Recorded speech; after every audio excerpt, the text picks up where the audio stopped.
Moving on now, emboldened by the protests currently sweeping Thailand, school students too are protesting, demanding change. Here's a special report. Take a look.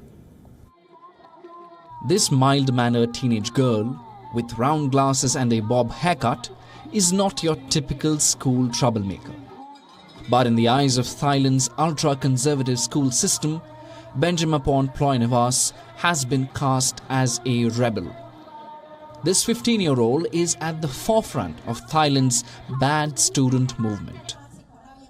Thai education system is an authoritarian system. How? Regulations on hairstyle, uniform. Why do we have to have exact hairstyles? Why do we have to wear the same uniform? Why do we have to tie the same bow?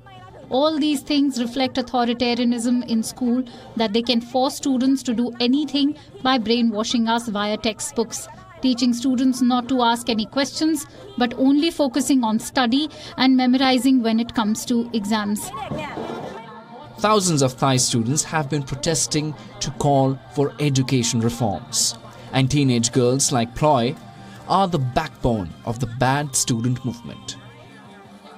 Students have been demonstrating outside the Education Ministry, tying white ribbons to the gates. Some marched on the streets with a large white cloth, and others staged a mock funeral for the Thai Education Minister, even carrying a fake coffin with his photograph. Thai schools have very strict dress standards, with ponytails and ribbons compulsory for girls and military-style crew cuts for boys.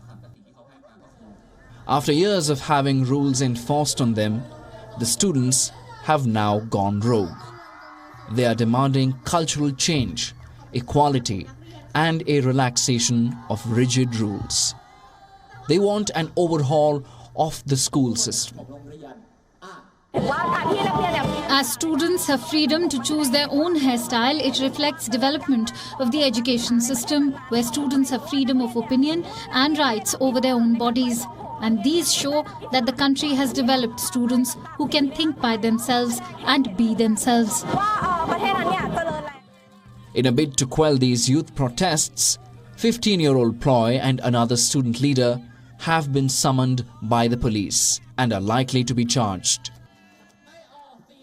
Student-led protests since July have become the greatest challenge to Thailand's establishment in years. Dozens of arrests and attempts to curb them have so far only brought more people into the streets. Bureau Report, WION World is One.